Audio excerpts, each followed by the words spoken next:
So I don't know about anybody else, but I've been following along with actually quite a bit, a few different. You could categorize it as prison content, right? Prison content creators. There's a lot of them out there, and like with anything, no two are really the same. They all have very different, varying degrees of what they offer in the prison culture, right? What it is they talk about, what it is that they bring One warehouse. I have to. paperwork here for a. But they all carry different things as far as what they offer to the public, and they're very unique and often um, qualified perspectives, right? Uh, there's a lot of it.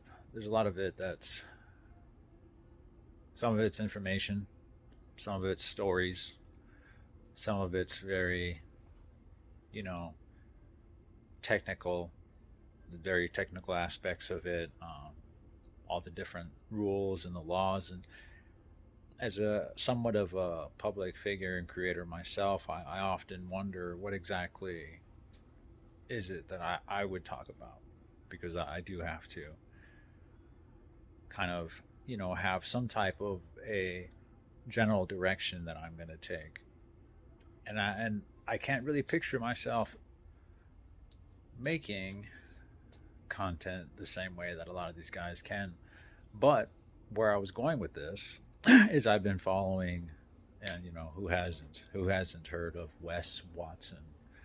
Oh, Wesley Hoop Watson, fucking, he's in a lot of trouble right now, and I think that the public was very much entertained by a figure such as Wes Watson, because for the most part, I think the general, the general people, they like the stories. Then they like the, living vicariously through our own experiences of these, extremely tense and dangerous situations where, you know, solid virtues are shown. That's kind of the appeal, is you get to hear about these trying times, these times where everybody else would are so sure that they would have did this at that time, whether that be do something out of fear or do something very heroic, or ballsy, or whatever it may be. But I think people like the idea of prison, elements of prison, and just all around, maybe even to see it, the behaviors, and some of these guys bring that. Wes Watson was right off the fucking yard. Some of these guys are like that. They come out of prison, they come off the yard, but they bring the yard with them. You understand? And I went through a lot. I went through a lot to not bring the yard out with me. And, because ultimately, we didn't want to be around each other when we were in there. Nobody wanted to be around somebody who acted like they were just too hard for the fucking yard all the time. That shit's draining. And people see it. That's exactly what Wes Watson offered. He offered the mentality of somebody who thrives in a prison setting. If, you know, there's a lot more to it, obviously. Somebody like Wes Watson would get fucking demolished on any of the yards I've been on. His own car would fucking smoke him. But yeah, so the people want to see it and they want to hear about it. But when it's actually brought out and shown, because that's exactly what Wes did, that's how he would have acquitted himself on a yard. And he came out and he carried himself the exact same way. And he told people, press me and I'm going to do something about it. And a lot of people out here aren't used to that. They're not used to people that do what they say they're going to do. And in prison, that's exactly how we lived our lives every day, from day in, day out, from the moment those doors cracked till they got locked at night. We did what we said we were going to do, whether that was, you know, a small favor or something, you know, extremely violent. We had to keep our word, because if you start throwing out empty threats, then the next time that you say or else, they're going to push. They're going to push on that or else because they don't think you're going to do it. So you got to bite. You got to bite when you say that you're going to bite. You can't just bark. And I think Wes was so terrified of, you know, they say whatever you project, you have to protect. And he had to protect the very same ego that he would have carried on the yard out here. And somebody got a taste of it. And all the people out here, the people that maybe not his fans, but are definitely people that are contributing to the attention that he has garnered, they turned on him in an instant. You know, it's no longer cool. Wes Watson is no longer cool. His whole charade, the whole demeanor, the whole, you know, convict mentality, alpha male, all this, everything that was tied into it, people turned on it like that. The same way they do in prison. I always see similarities between prison and real life. And there's no difference, except prison has an absence of women. Or maybe not a complete absence, but definitely a stricter supply of them. But yeah, I'm not going to be Wes Watson. I was never Wes Watson because I have found that usually the louder the person is, the more that they bark. Either they will, I mean, they're going to give you exactly what you're looking for, or you're gonna waste time and effort finding out that they're not what they say they are. And there's really nothing to gain in that. So there's really no reason to mess with somebody who carries themselves like that. There's nothing good to come from trying to be friends or trying to be cool or even trying to be like somebody that doesn't make other people comfortable to be around. It's not human nature at all. I have found it is life in general is much easier, even in prison, even among gangbangers and, you know, killers and convicts. We're all human. And no matter what, people they like to feel good when they're around somebody. You know what I mean? You can't make people feel uncomfortable. You can't make them feel like they're on eggshells. You can't make people have a guard up around you all the time. That's just it's exhausting.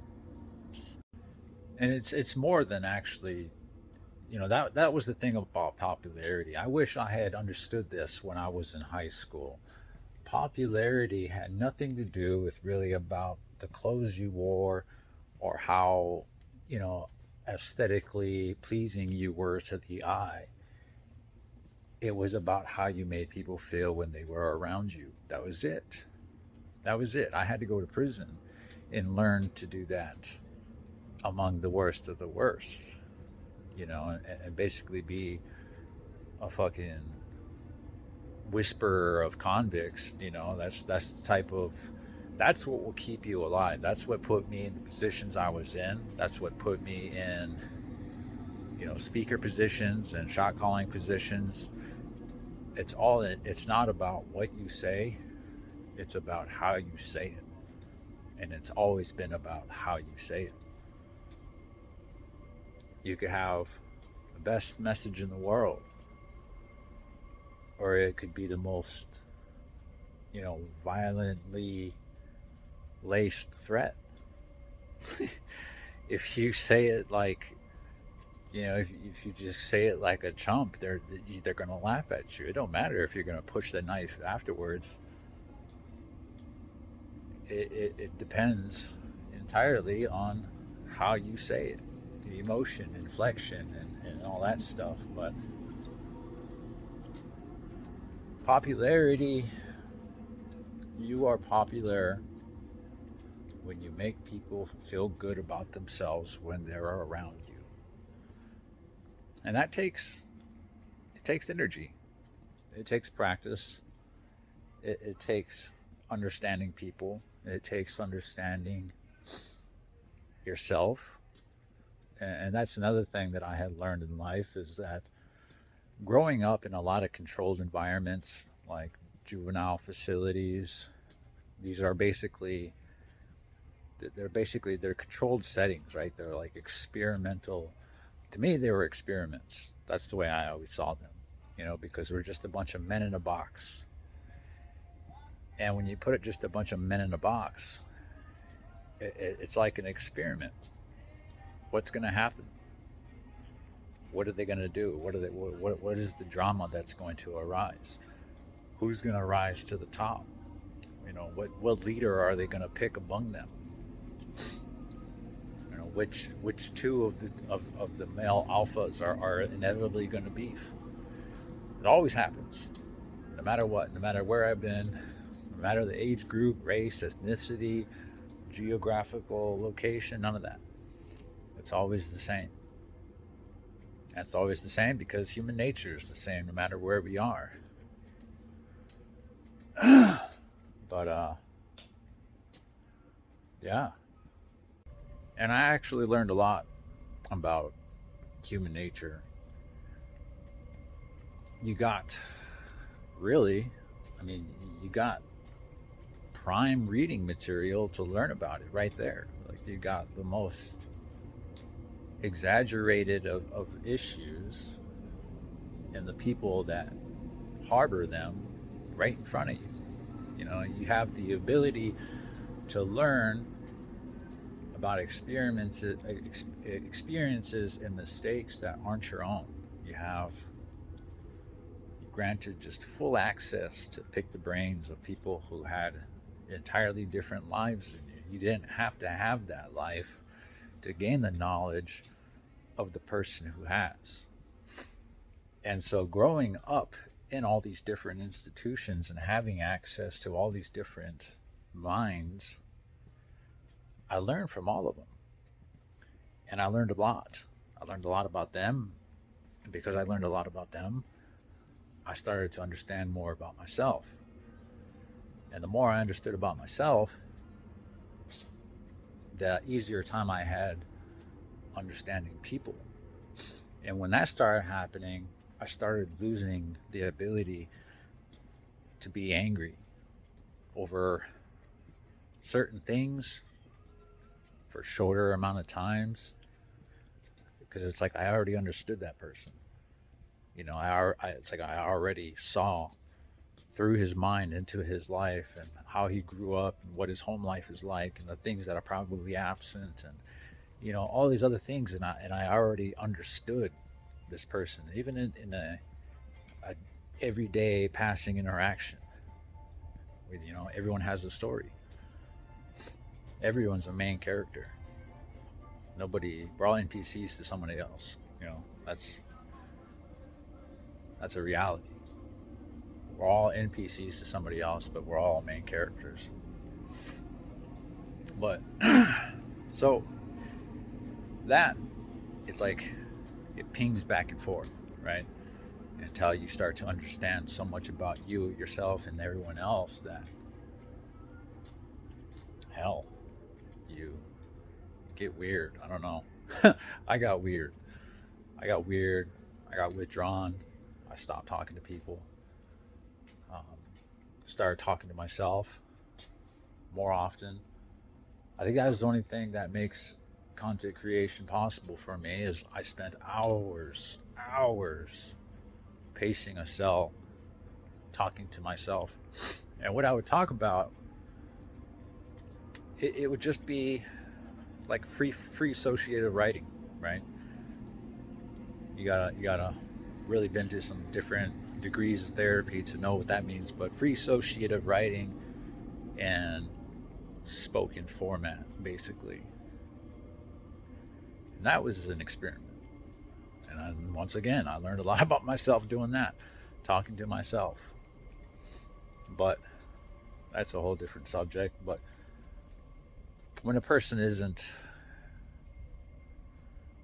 constricted by the societal standards and embarrassments that are so well known that would keep somebody from exploring something as mundane as talking to yourself for hours on end, I did learn. I learned quite a lot about myself. And that just expounded on how my ability to understand people worked. In my interview, I told Chad Marks that I was amazed that I never got, even though I should have. And I should have. I definitely should have. Anybody who participates in that lifestyle that's willing to drive a piece of metal into another man's ribs, if you're going to play King of the Hill, it's only right and it's only fair that somebody pushes you down at some point. But am I amazed that nobody ever did? No. No.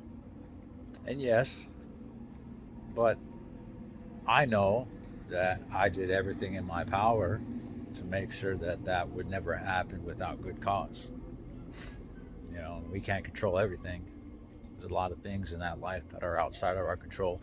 You will never have or feel like you have an abundance of control in prison. Ever. Even as a shot caller. That's another thing.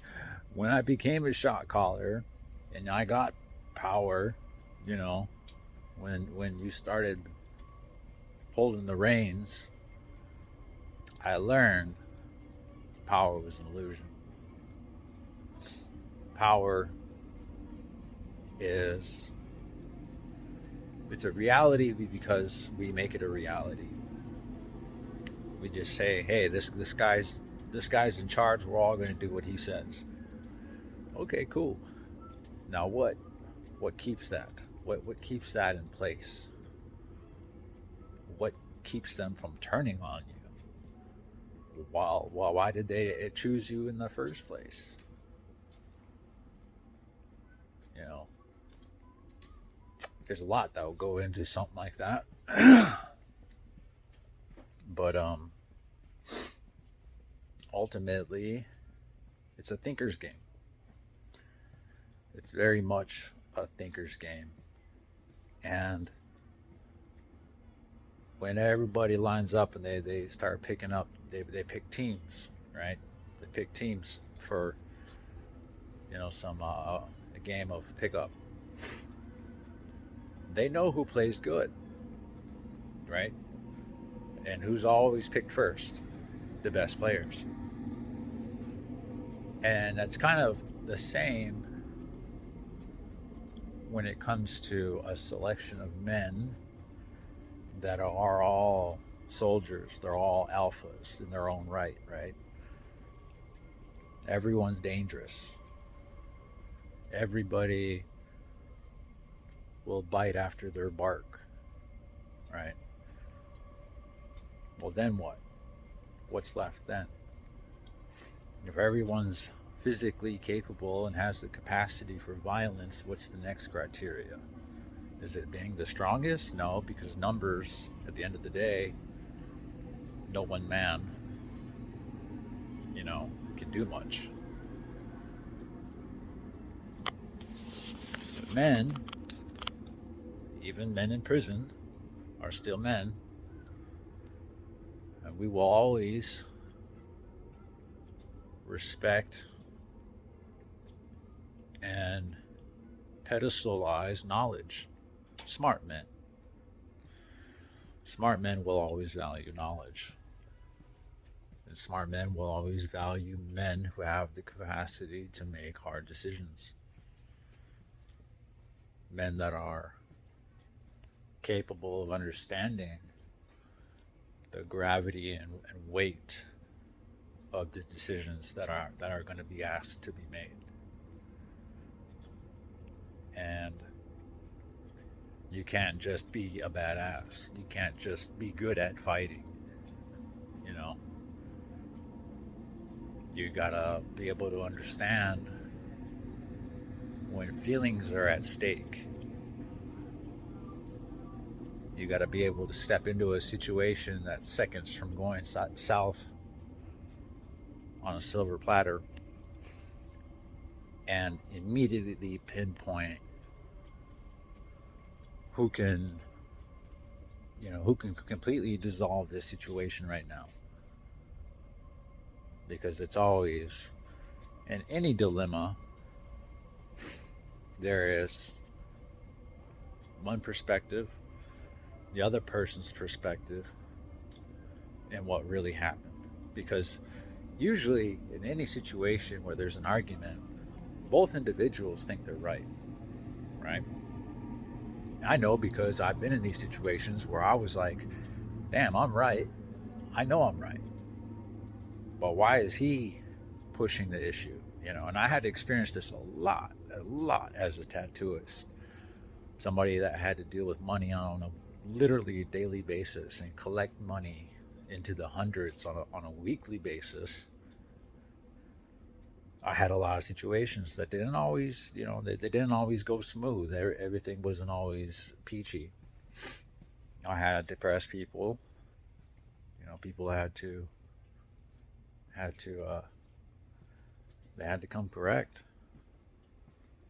And I've definitely had to stand my ground and show that I wasn't just the artist. I wasn't just the little artist. You weren't going to just take anything from me, including my services. But yeah,